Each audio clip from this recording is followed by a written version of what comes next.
Muslim and I practice Islam in fully thing. I pray 5 times a day. I'm Muslim. Do you believe Muhammad flew up to heaven on a... Meet 32-year-old Liam, a white British Muslim convert who once went mad at his neighbour for not going to an EDL march and not supporting fellow Britons against Muslim invasion.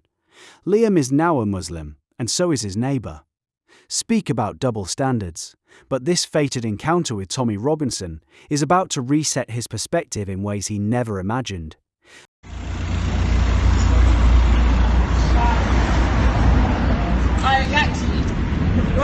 I'm sound, mate. You? I'm Muslim, yeah? Are you Muslim? Yeah, I'm Muslim. You can record me all you want. What's happening? When you say Muslim? I'm Muslim. I'm a practicing Muslim and I practice Islam in fully thing. I pray 5 times a day. I'm Muslim. Do you believe Muhammad flew up to heaven on a unicorn? No, he didn't fly up in a unicorn. I believe that Muhammad split the moon in half. You do? Yeah, I do. Okay, cool. That's your prerogative, isn't it? I just think it's a bit, strange. Why don't you believe in Islam then? Why? Because what I think... You believe in God, yeah? No. Do you believe in God? No, listen. Yes or no? Liam proudly says he prays 5 times a day and believes in Muhammad. Tommy listens, then drops the first hard reality check. God sent a messenger. Yeah. That messenger would not marry a 6-year-old and shag her when she's 9. Yeah, but back then it was a thing. But everything he did was perfect, wasn't it? But yeah, he was perfect. He was shagging a 9-year-old perfect. Listen, Is shagging a 9-year-old perfect? No, it's not perfect. You just said it was. Liam's answer is weaker than a wet paper bag. In 2026, we judge actions by modern standards of protecting children. Defending something so clearly wrong today because times were different reveals a big problem. You cannot claim a perfect moral example for all time and then make excuses when it clashes with basic decency. Watch how Tommy keeps pressing till his defense starts cracking in real time. Muhammad was perfect. Back then, this is what they did. Back then, in the eyes of... So Muhammad wasn't perfect then? He was perfect. But he shagged a 9-year-old kid. But he's perfect, bro. But he shagged a 9-year-old kid. But that was the thing back then. But you asked me why I don't believe it. I've just told you. I think that is backward, perverted and disgusting. So I think what he did is backward, perverted and disgusting. How? Because he shagged a 9-year-old kid. Yeah, but... Back then, that was normal. You can record me. Back then, that was normal. That was normal. You don't think that's wrong? Do you think that's wrong? I think that's wrong. So you think your prophet was wrong? No, he's not wrong because he's my prophet, obviously. But you just said what he did was wrong. I'm not gonna. You're. Okay, no, I'm not trying anything. I'm asking you simple questions. Okay, yeah. You're Christian, yeah? No, I'm not. What are you then? Are you non-religious? Mate, I live in 2016, bro. How you doing, mate? You all right? Yeah, 2016. It's just a book, yeah? No, it's a holy book. It's the most holy book in the world, bro. The book has not been changed in 1500 years, bro. Do you drink alcohol? Assalamu alaikum. Do you drink alcohol? Yo, Aki, alright? This back and forth exposes the core contradiction. If Muhammad is supposed to be the perfect role model for every generation, why do followers need to make excuses for his actions? Many viewers in the comments said this part finally made them see the problem clearly. Tommy doesn't attack the man personally, he attacks the ideas, which makes his points land harder. At this point, Liam grows emotional and starts throwing jabs. Conversation, he's saying that our prophet was a paedophile, basically. Yeah. I'm saying that having sex with a 9-year-old is wrong. Yeah, back then it was normal. Yeah, where'd you get that from? Where did I get that from? Sahih Bukhari. Anyway, can't cameraman. Why are you walking off now? Because there's bare people turning up. Because there's bare people. That's how Muslims roll, isn't it? No, we don't roll like that. Why? Because I'm Muslim and he's my brother. That you think that you can do stuff like that. Is this your brother? You can say stuff about our prophet like that and get away with it. No, you can't. Oh, so that's so that's what it's about. Talk about our prophet like that. So that's what it's about. I just did. 5 minutes ago before your brothers got here. 5 minutes ago before your brothers got here. I didn't even make a phone call. I didn't even do nothing. You don't need to, do you, bro? 5 minutes ago before your brothers got here. This rise in temper is telling of Muslims. When facts run out, aggression often takes over. The convert's anger shows how hard it is to defend certain parts of the faith under calm questioning. Comments praise Tommy for keeping his cool while the other side lost it. This reveals the deeper frustration many feel. Honest questions about doctrine are met with insults instead of answers. Allah Akbar, yeah? God is great. Yeah, of course he is. Of course he is. Yeah, of course he is. Is that really your brother? Embarrassing. You're an embarrassment. You're an embarrassment to your country, to every English man watching this. You're embarrassing, bro. The type of person that converts to Islam is that. That's the type of person that converts to Islam. I can't criticise his prophet because I should look. So's your friend a kafar who's standing next to you, you clown. It don't matter. He's a kafar. Your mum's a kafar. My mum's not kafar. Oh, your mum's a convert? Kafar. Because he's going back converts. Fool. Fool. You didn't frankly have the balls to put country before party. Many converts struggle when challenged on basic consistency. His final insults on Tommy only prove the point. When a belief system cannot handle simple questions without anger or deflection, it reveals its weakness. But if you think that was pathetic to watch, then you see this. I'm still doing it. Okay, so if you're new, I'm not here to... Yeah, sorry, I guess my problem, so not to put you in an awkward position, yeah, because Shortly before his arrest in 2018, Tommy hosted Tyler Aloevera in his hometown of Luton to show him how the Islamization of the area has destroyed it. That's when he met another ignorant British person who'd just converted to Islam. About divorcing prepubescent children. That's what that verse is about. Yeah. So Muhammad married Aisha when she was how old? That we do not know fully yet. We know from Sahih Bukhari and Sahih Muslim, the two of the leading world hadiths. So how old was Muhammad then when he married Aisha? How old was Aisha? Aisha was probably about between 9 and 11, I would say. No, she was 6. So Sahih Bukhari and Sahih Muslim are two of the most recognised. The problem is, it's great if you think she was older. That's still a bit strange at 9, 11. But it's great if you think she was a lot older. But the problem is Sahih Bukhari, which means authentic. There's 5 leading authentic hadiths, and they state that she was 6 years old, and he raped her when she was 9. They'll say marriage. Yeah? Got it. Would you date an 11-year-old? No, obviously not. So do you believe Muhammad was perfect? Yeah. But Muhammad, you just said married an 11-year-old. Because things were different back those days, they weren't they? So he wasn't perfect in this modern time. But if you look back in the history, like even kings of England, they married Richard younger. Lionheart had an 11-year-old wife. Yeah. But we don't think Richard Lionheart's perfect. We don't want to build this whole country based on what Richard Lionheart lived his life as, whereas you want this country to be on what Muhammad lived, yeah? Me, like I said, I'm still new in it. I'm still new to Islam, so... My point was that this shop has been opened by my council to convert everyone to Islam. And unfortunately, look, you've got a revert here. You'd call yourself a revert. I'd say a convert who doesn't actually know anything about Islam. That tense standoff wasn't the last of it. Watch Tommy take down a Muslim leader who thinks he's doing Britain a favour by being here. Imam Tawhidi is one of the world's leading imams and a highly regarded scholar of the Quran and Islamic history. He's nicknamed the Imam of Peace. He is known for his outspoken and honest discussion of the culture and ideological problems within the religion. I want to sit down with him to learn more about the true history of Islam. Welcome to UK, Imam Tawhidi. Thank you very much, brother. And for the people who are just watching this who don't know who you are, you have probably become the most famous Imam in the world for people, I'd say, that are on our side of the circle. Do you want to explain to them why that is? Or do you want me to explain why it is? Well, I'd like you to explain it from your point of view. I'll say from my point of view, you've become the first religious Imam that has come out and said what I think many of the times needs to be said. You talk about taking violent passages out of the scripture. You challenge the scripture. And yeah, it's really, because we first had contact when? We first had contact when I was leading the English Defence League. And even when we had that contact then, I was surprised, if I'm honest, because I'm leading the biggest street protest movement against Islam at the time. Every Muslim leader was very critical. You wasn't. More so, you sort of reached out at that time, talking openly, yeah. Indeed. I travelled to Iran, where I was born originally, but we migrated to Australia. I went back to Iran in 2006, and I engaged in my studies.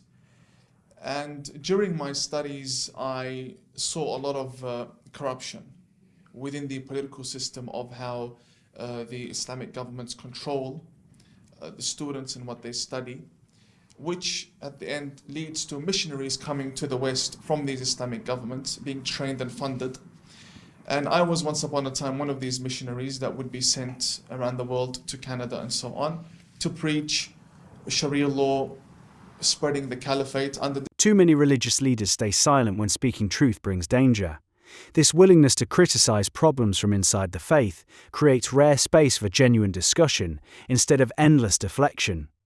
Yet the deeper the talk goes, the heavier the weight of history becomes.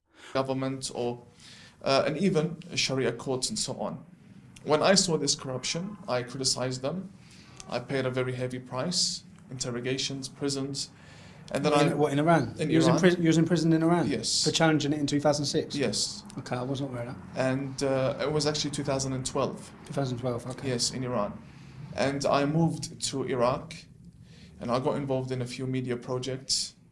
And then after I saw that my presence in Iraq is actually silencing a lot of what I can do, I moved out to the West and I started using social media to criticize the corruption. Okay. And that's when we spoke in 2012. Yes. Because even when you spoke to me then, you received backlash, yeah? Indeed, indeed. And I was very surprised to see your approach, because I knew that there are people that hate Islam and Muslims, but you were approaching the whole situation from a very political perspective, and you were very different from other people. Like, even when there were people that would go out and cause violence, I saw you to be a bit more different. You came out on television and you knew what you were talking about. Yeah. And that encouraged me to reach out to you. And I think we spoke about terminologies and how you could win a lot of my type of Muslims over by directing the blame onto Wahhabi. Reformation of Islam itself faces massive obstacles. The faith was declared perfect and final from the start. Changing something presented as flawless proves extremely difficult. This admission carries real weight. Honest progress demands facing uncomfortable roots rather than hiding behind soft language. The pattern of repeated issues across many Muslim societies suggests the challenge runs deeper than a few bad actors. Ignoring this only delays the necessary change. Watch what happens when the discussion turns practical. Rather than other small minorities. Yeah, because I gathered very, so you were a Shia. Yes. And you said a lot of our problems, which I have many Shias tell me this, but then I have many Sunnis say the opposite. So I have many Shias who would say to me that that what you're angry about is the Salafists, it's the Wahhabists, it's the Saudis.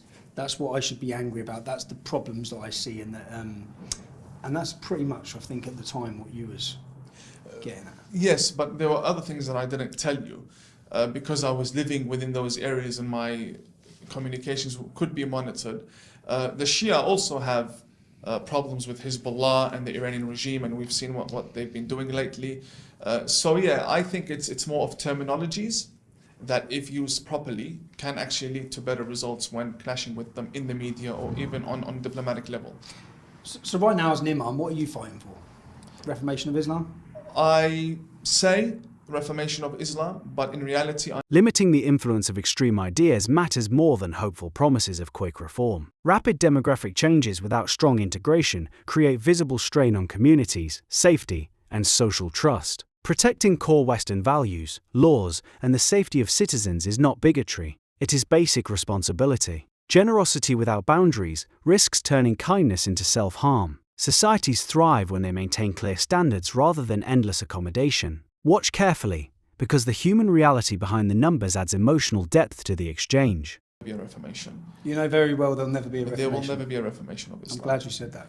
But we will need to pave the way for a potential reformation in a few centuries' time. So when we hear that, from my point of view, because we have so many reformists Muslims in the UK, such as Majid Nawaz and Quilliam, who basically, this is a massive career for them. And they're selling a lie that we will reform Islam in the next generation. And it's like we've had 1400 years, it's not reformed. When someone's tried to reform it, we've had Wahhabists, Abdul Wahhab, who tried to reform Islam, and we brought it back to the core, what I'd say is violent teachings. But you don't see there is any opportunity or any chance to reform? The idea of reforming something that was once upon a time introduced as perfect, it doesn't make sense. It's already perfect. So it's not like Islam was introduced in Mecca as another option or a theory or a new way of life. It was introduced as the perfect and the only way of life for all human beings. And when you come with such an approach, it's very hard to turn around and say, let's reform what is already perfect. What the Wahhabists did is that he sold a bigger lie, and he said, hey, let's live how the Prophet Muhammad lived, because that's the perfect image of man. So then he's more of a fundamentalist rather than a reformer in modern times. What I believe in when it comes to reform is that there will be a type of reform but it's reformed individuals like myself. It will be a reformed Muslim community of third and fourth generation migrants, Muslim migrants to the UK, to Canada, to America, to Australia.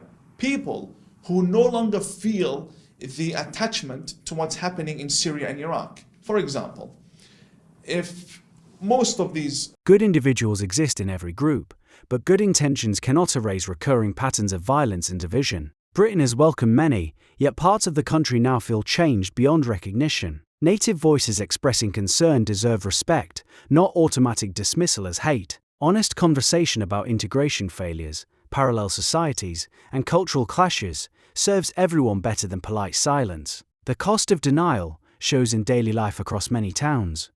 families today have satellite dishes in their homes, whether they be legally or illegally. They have satellite dishes, and some of them require permits in certain countries such as Australia, some don't. When a father watches bombings happening in Syria, that emotional attachment of, yeah, let's send money to Syria, only exists within the father. It will no longer exist within the son and then the grandson. When you watch something in the news, you feel in debt to go and help out, interfering with what's happening over there. See, the problem is, we see the opposite though. On the ground in the UK, the first generations that come were not extreme.